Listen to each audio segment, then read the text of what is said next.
Welcome to the wonderful world of wine. We are your hosts, Mark Lindsay and Kim Simone, exploring all things wine with you. You can find us on Facebook at The Wonderful World of Wine.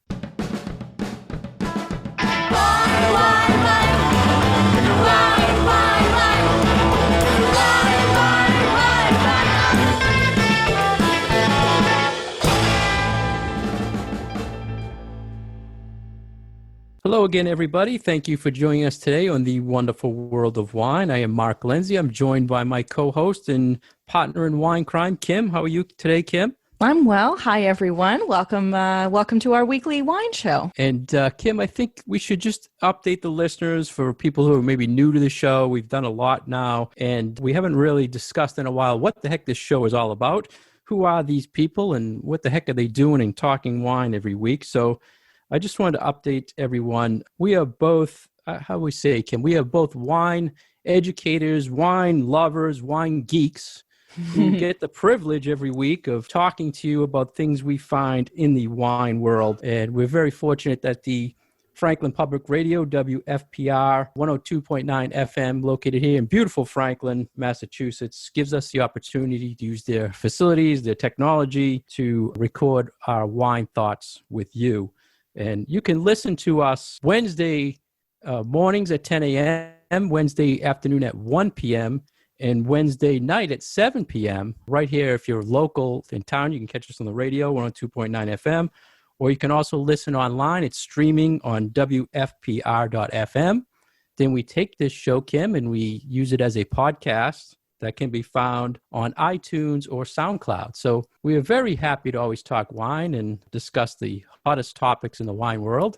And the first one today, Kim, let's start out right away and talk about a couple of articles again about wine labels and how people think that they're pretty vague and drinkers want more clarity. What's going on in these wines? What would you like to start with, Kim, on this? So I think it's been really interesting how, as we have spent the summer and now we're into the fall, vetting all these articles and all of these topics that come our way from the wine world. So it seems like things go in cycles and we end up getting hit with a lot of topics that are similar or related every once in a while. And this topic of wine labels and clarity and clarification on wine labels seems to be a real hot topic this past summer. So even with all of this stuff that we're being inundated with fires and COVID and restaurants closing and all of these other crazy things that are going on in the world right now, there does seem to be a lot of buzz about wine labels.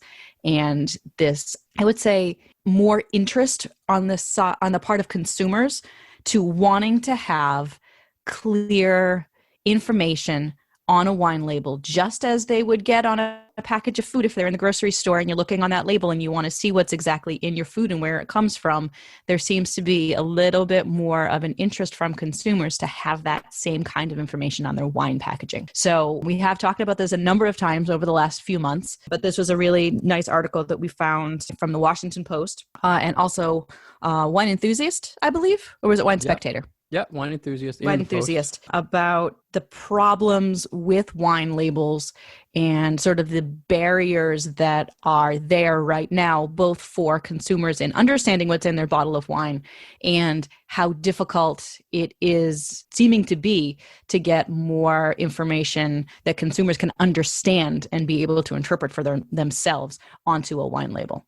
Yeah, and some of the trends they were saying people really get confused or want to know more about that's on wine lately is they're saying that they're, quote, healthy, they're, quote, low carb, they're clean, which is something we need to talk about, Kim, because that's been a big thing lately. You know, this thing about they're clean wines out there. So people are searching clean wines and people are wondering, what the heck does all that mean? Yeah. When they see it. So what's interesting, I think, about the whole clean wine movement is this is, and I'm going to be really blunt, it's a marketing term. It seems like there are always these companies that are looking for the next widget, the next thing to sell, the next thing to promote that relatively well-off women are going to want to buy because you're marketing it in such a way to make them feel like, oh, this is something that I have to have, whether it's better for you makeup or it is, your pants or whatever the heck it is. The new one seems to be these quote unquote clean wines. And they kind of reel you in with all of this scare language that pits their wine that they're, trying to sell to you against everything else that's on the market, and that only their wine is not going to be full of poisons and not make you feel terrible in the morning, and that you therefore, if you eat organic food, you're going to have to drink our wines because we're the only ones that are good for you. So this, as you can probably tell, this completely frustrates me. Yeah, absolutely. I'm happy you said that, Kim, because it is marketing. It is something. It's a gimmick. It's a gimmick, and people, the old thing, people are drinking the Kool-Aid. People are drinking the wine based on these gimmicks, and it's sad, and that's why I hope we can educate people what's going on here in the wine world with this. And I relate the clean thing to the fit thing that was happening a year ago at this time. Mm-hmm. There was a big movement. It's fit wine. It's good for you. It's healthy for you. There's no difference in that wine than any other wine. It's just they're telling you to drink less of it for less calories. It's a 3 ounce versus a 5 ounce. So I'm glad you brought that up, that it's just marketing. They're doing whatever they can to attract some different audience. Maybe it's the fitness crowd, or it's the Gen Zs, or it's the millennials, whatever. They're doing whatever they can. Years ago, it was a packaging marketing thing. Now they've gone another level with these terms to try to draw people in, to make you think it's healthy for you, or it's better quality wine, or it's a better product they're putting out, which is not necessarily true. So I think a lot of it is also like marketing manipulation.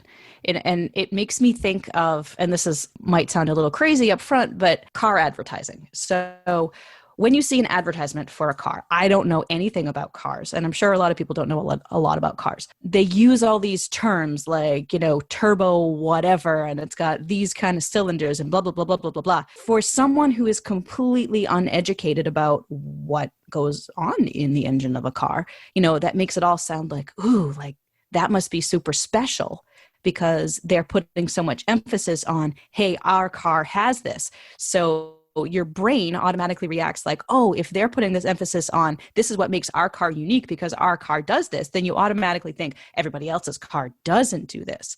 And I feel like that is something that is very, very apparent in these sort of scary marketing gimmicks that a lot of these wine companies are doing, where they'll say our wines have 0 added sugar, and they make such a big deal about 0 added sugar. Well, guess what, people? Most wines out there don't have added sugar. It's illegal for California wineries to add anything other than grape sugar, natural grape juice, to their wines. So it's like they're emphasizing a point and saying this is what makes our wine special, but that's not special. They're just bringing emphasis to something that is completely normal in winemaking process anyway.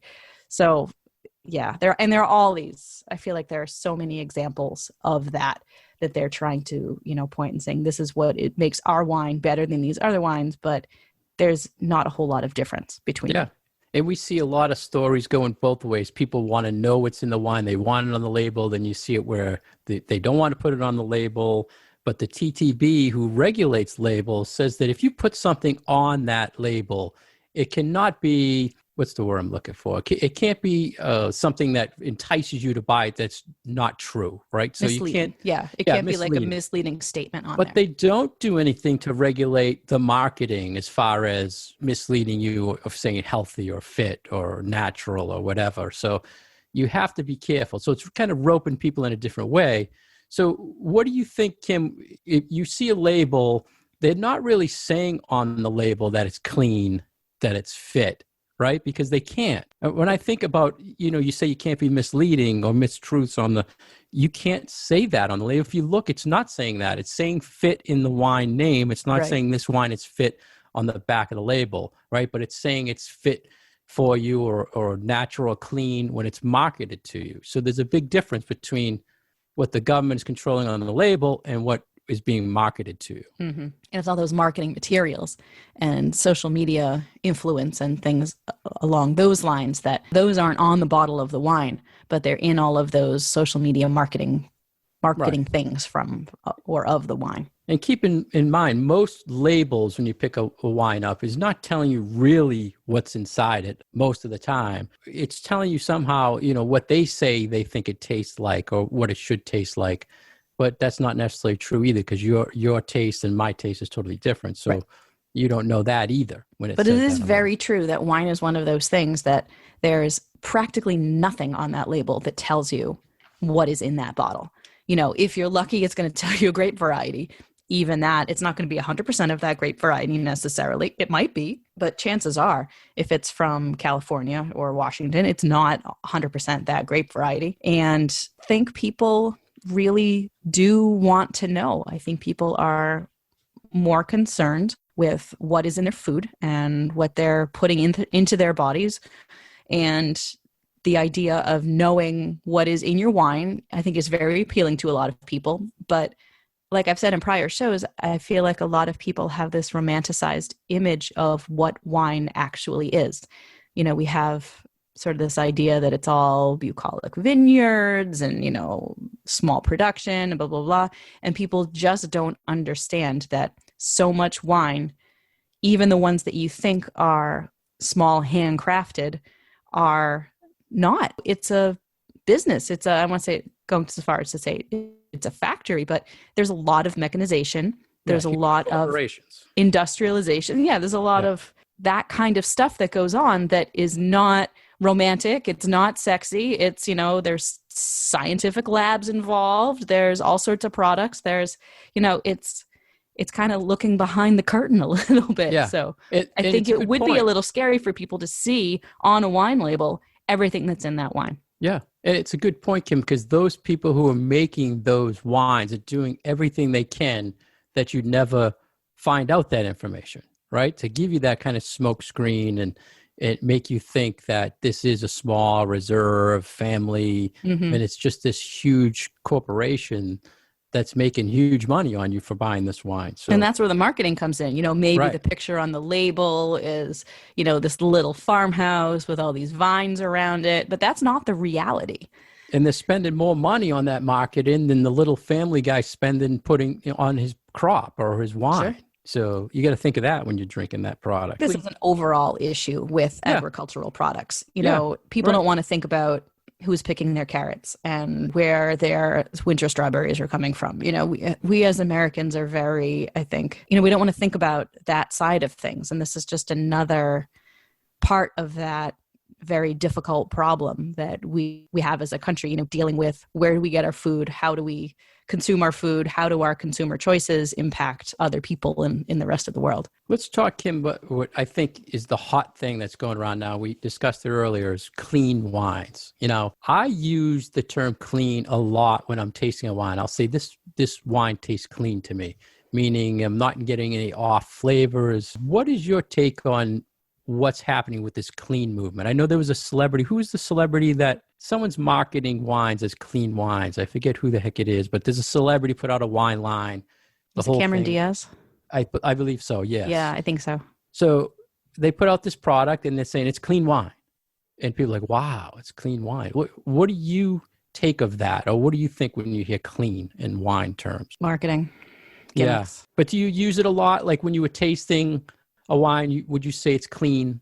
As far as its flavors go, sure, I would use that word to describe if it doesn't have like a lot of bitterness to it. But what do you think they're trying to say when they're marketing this as clean? They're not trying to say that as the profile of the wine, right? No, they're trying to say no chemicals or... Exactly. They're trying to say like this is like, and there's a comparable sort of food movement too, where there's clean eating. So I think that this is an offshoot of the quote unquote clean eating movement, where you're only eating organic and you're not doing any prepackaged foods and you're not doing any convenience items, no fast food, like that kind of thing. So I think that this is just another step that a number of companies sort of latched onto this, saying, hey, there's this, movement by middle and upper class white women who are into this whole clean eating thing because they can afford it. So, hey, let's take the next logical step and make it clean wines. So, yeah. Do you think but it's marketing because they can't they don't put anything on their labels. And It's like I said before, where you don't necessarily know that no one is allowed to add sugar to your wine. And they make a big deal about, we have no added sugar. So it's like, well, of course you don't. Nobody does. Do you think from an education point of view, this is something we need to add to educate people, like in the category of organic, natural, sustainable? Now we have to add this category clean because it's being marketed? I don't know. And the reason why I don't know if it's worth the effort is because most of these wines are being sold by, they're called multi-level marketing groups. So it's like I forget, what's the, like the yoga pant place or the, I've got a complete, having a complete brain fart.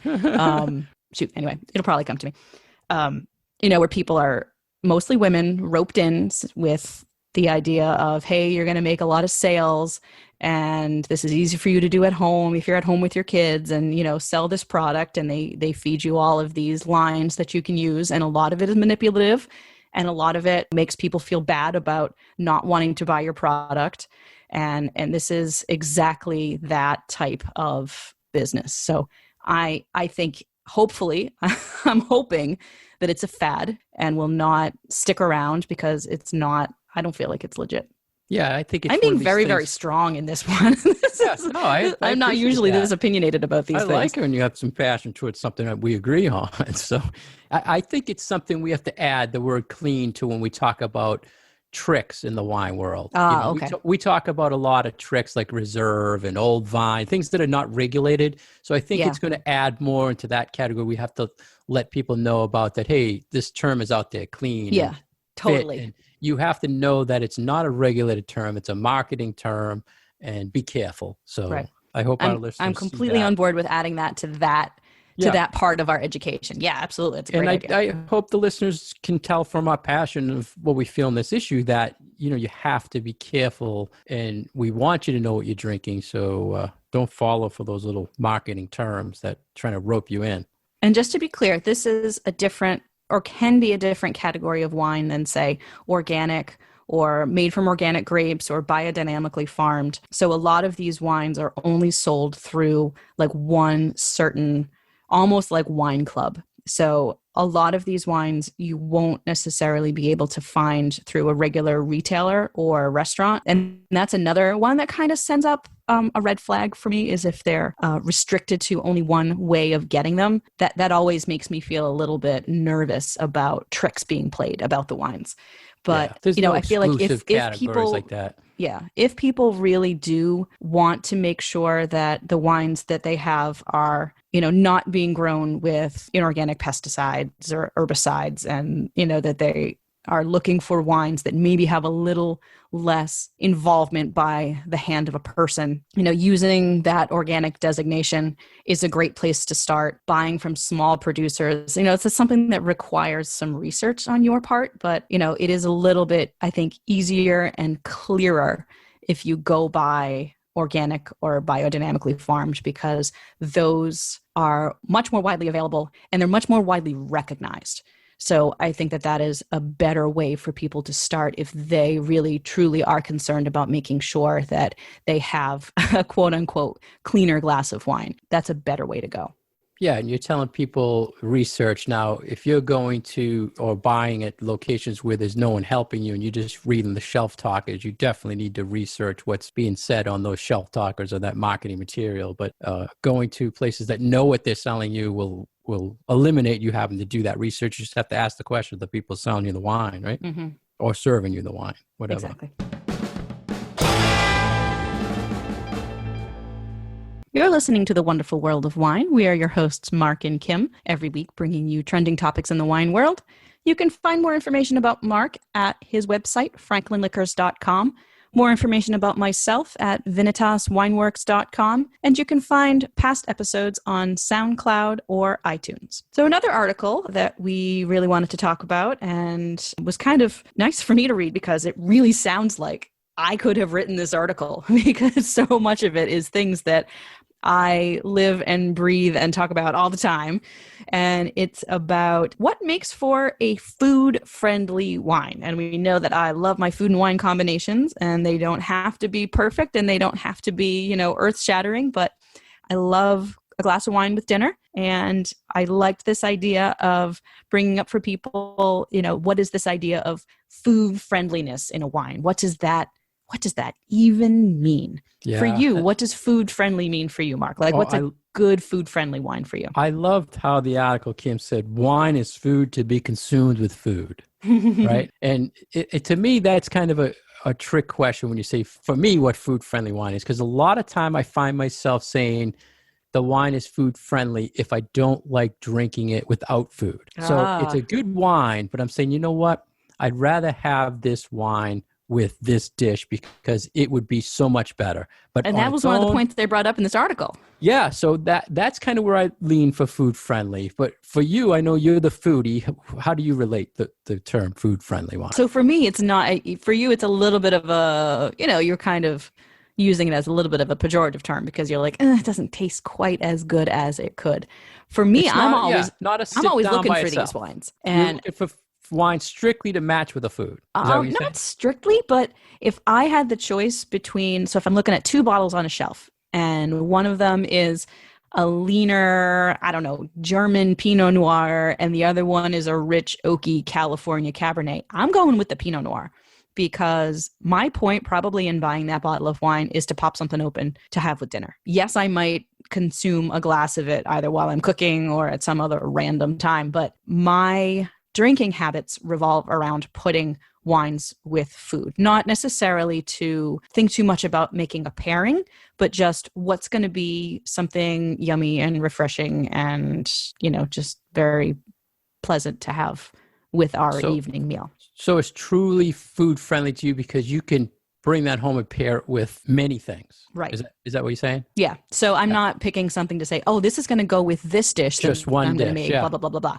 No, it's like, I'm going to grab a bunch of Pinot Noirs. I'm going to grab a bunch of some of those esoteric Italian white grape varieties that I like so much. Loads of Prosecco because of the bubbles. Sauvignon Blanc, all sorts of stuff that I feel can sometimes be a little too lean or a little less fruity when you drink them on your own. So the article, Kim, which was in the Washington Post, they used the term unicorn wine.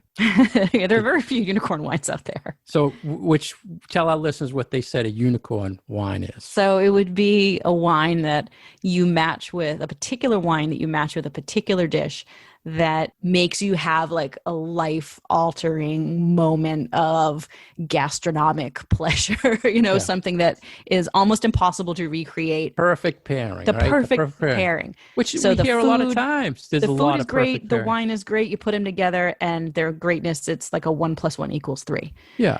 And, every once in a while, we might have one of these experiences, but overall, and I put a lot of food with a lot of wine, they're not those experiences. They're more like, oh, this is really nice. But they don't all stand out in my mind as, oh, wow, that pairing was really superb. So those are hard. It takes a lot of brain power. Well, and we've really come up with those pairings. We've talked in the past where there's this perfect pairing list out there, like Chablis and oysters, and we talked about the liver and right. I mean, the foie gras and sauterne. But they're like things it's not an everyday perfect food pairing. So, but in the article, they also mentioned, Kim, what makes a food wine a versatile wine. And one of the things they said was bubbles. And you mentioned it having your Prosecco. So I thought you would have loved that comment that bubbles go with everything. Bubbles do go with everything. Of course. I really agree. Of course you do.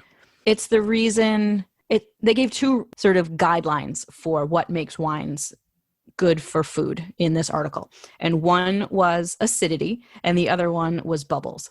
But those are both pretty much the same thing. Yeah. Because the reason why you have bubbles in wine is because you have carbon dioxide in that wine. And carbon dioxide is carbonic acid. It raises the acidity level of the wine just because of the presence of the bubbles. So I think these are the same answer. So the answer really comes down to acidity. If you have a wine that is refreshing and a little bit tart and is thirst quenching, I like to compare it to lemonade for people. Having a glass of lemonade just it makes your taste buds pop and everything is just wonderful. And acid-driven wines do the exact same thing. It makes your food taste better and it's refreshing and it's thirst quenching and It really Yeah, is, I think, at cleanses the your core palate. of It what makes you, makes certain wines. Oh yeah, yeah, palate cleansing, absolutely. cleanses, and it makes you want more, right? I Hmm. compare it to like having pretzels in a bar when salty foods make you want to drink more, right? Hmm. That type of thing. Yeah, absolutely. So, what's your thoughts on when someone says we are matching food and wine? Just drink what you like. I know we've touched base on this a lot in the past. Do you agree if I only like Chardonnay, I should always just pair my Chardonnay with my food? If that's all you like to drink, I mean, I encourage people to try new things because you might not know that you like other things other than Chardonnay. You might have limited experience with tasting other kinds of wines. So maybe you think you only like Chardonnay. I like people to expand their palates and try other things just to find out if you do really only like a certain type of wine. But if you know that there's not anything else that you like for wine, yeah, drink what you like with what you like to eat. Life is too short to drink wine you don't like or bad coffee. Yeah, Like yeah. seriously. Like But it's so hard to like you said, you tell people try something else, but and I've seen it many times. People say, "Oh, I'm looking for a Chardonnay to go with this," and I'm thinking to myself, you really probably want to try this. But people really, if like you said, if they like Chardonnay, you can't get them off. But you can try to recommend another mhm. brand or another vineyard or Or something another to them. style or yeah. Correct. Location. I mean, Yep. there's a lot in that scheme of things. There's a lot of other wines out there from all different parts of the world. If you like Chardonnay, you like something else Chardonnay from somewhere else. Mhm. So explore that way if you're afraid to do anything different. And that's the nice thing about doing comparative wine tastings, where you have maybe 4 wines lined up in front of you, or 6, to not have to invest in an entire bottle of wine that you may not end up liking, or, split. If you do a tasting and you're only getting like an ounce or two, you get the chance to try a bunch of things next to each other. I think we've found more often than not that when we do those events and we do those classes and those tastings, people have a moment of, oh, I thought I didn't like this, but it turns out that I do. And I love when that happens. It's not so much like the aha moment for people, but it's more like they're opening their minds just a little bit and realizing that there's more out there that they will enjoy. And I love that moment because I feel like it expands people's pleasure and it expands their enjoyment of what is out there in the wine world. So that's fun. But it's Yeah. hard it's hard for you as a retailer when you're trying to sell a bottle of wine to someone, because there can sometimes be a significant investment in that one bottle, and people don't want to mess up, especially if you're buying something for like a nice dinner. You don't want to make the wrong choice. So Yeah. so it's Many hard. times people you make a recommendation, they'll go with your recommendation. But there's other times where you'll recommend something that they're telling you they agree with you, and then you look back and they're getting something else. And you're like, wow, what why did they do that? Yeah. I don't want to ask them because I don't, but you always wonder, why did you go with that when what kind of steering you in this direction? But Well, maybe they were just trying to be nice. no, They didn't want to well, hurt your feelings. no, and I understand that. It's just from an educator point of view. It's Yeah. like, why, and I'm curious when they got home if that, meatball sandwich went with that wine, you know what I mean? If that type of thing. Mhm. So Sure. it's always fun. You've been listening to The Wonderful World of Wine. Thank you for joining us today. Kim and I are here every Wednesday, and you can find us on SoundCloud and iTunes. And we'd love any questions or comments you have on our Facebook page, The Wonderful World of Wine. Cheers.